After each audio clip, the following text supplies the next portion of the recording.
Welcome to this deep dive.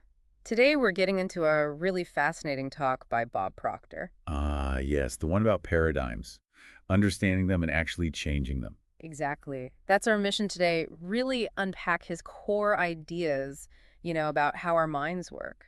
And crucially, how shifting that fundamental thinking can, well, get you different results in life. He really focuses on this connection, doesn't he? Between the conscious mind. The subconscious and the body. He sees the body almost like a printout of the mind. Okay, let's dig into that a bit.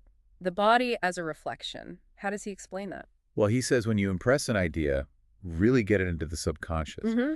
it changes the body's vibration, its energy. Right, and that's what we experience as feeling. Like when you say, I feel good or I feel bad. Precisely. Proctor connects that feeling directly to your vibration, which is driven by your thoughts, by what's in the subconscious. So it's not random. How you feel is linked to your mind. And that's a huge point he makes. You're not just, stuck with those feelings. You can take charge. Even if things outside are chaotic or people have opinions. That's his argument.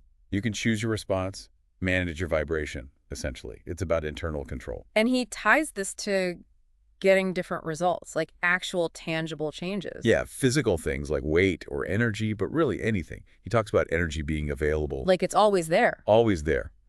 And desire is what flips the switch. It allows that energy to flow into form into your results. Interesting. So limitations might not be about external lack. But more about your internal state, your ability to tap into that energy, which is governed by your paradigm. Okay, so he uses that stick figure model to explain this, right?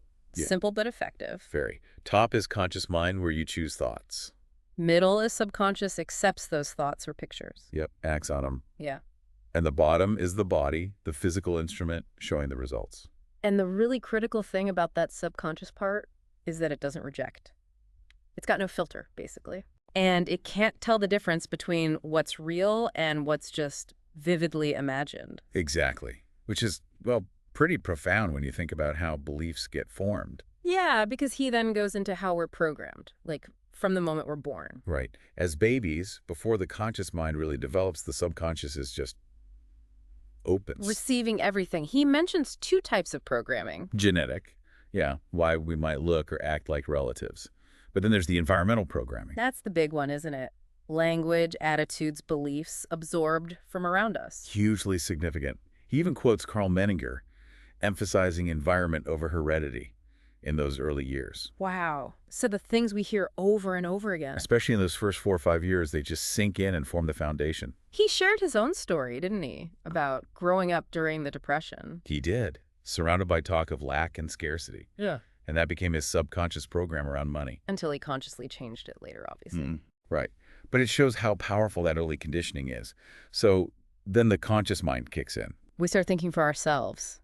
But we're thinking through the filter of that Yeah. existing subconscious program, that paradigm. So let's define that term paradigm as Proctor uses it. What exactly is it? He calls it a multitude of habits, ideas fixed in the subconscious mind through repetition. And this paradigm controls our vibration. Which controls our actions and ultimately our results. It's like the operating system. He even challenges the whole idea of working for money. Yeah, he reframes it. Says we should work for satisfaction, provide service, and money follows. A different paradigm. Almost sounds counterintuitive to how most of us are programmed. It often is. That's why he says the paradigm often overrides logic. Yeah. You might read a book, agree with it intellectually. But you don't actually do anything differently because the old program is still running. Exactly. That's the paradigm in action. It keeps behavior consistent with the old belief. He uses the example of trying to earn way more money. Right. Consciously you want it, but the paradigm says that's impossible, or that's not for you, making it feel illogical. So it dictates our logic, how we use time, what we even perceive. Our effectiveness, our earning ability, it touches everything. So changing your life really means changing the paradigm. There's no way around it. That's his core message. You have to get to the root cause, the subconscious program. He talks about that conflict, the conscious versus the subconscious, and this idea of praxis. Yeah, praxis being the integration of belief and behavior. You need to actually plant the new belief in the subconscious. Replace the old one. It's not just positive thinking on the surface. No, it's deeper work. He points to his own life, going from firefighter thinking to building this huge international company that wasn't just learning new skills. He was a fundamental paradigm shift, changing what he believed was possible for himself deep down. So just to reiterate for everyone listening, the paradigm is this program. Fixed concepts in the subconscious, controlling behavior. Understanding that is step one. Because if you don't understand it, you just keep getting the same results, right? Pretty much. Repeating patterns without knowing why. And he points out, we don't learn this stuff in school. No, definitely not. But the good news is paradigms are formed by repetition. So they can be changed by repetition of new information, new ideas. Which brings us to practical application. For someone struggling financially, for instance. His advice is direct. Change your concept of money. Change the paradigm around it. How? Through repetition, like affirmations. Yes. He gives that specific one he used. I am so happy and grateful now that money comes to me.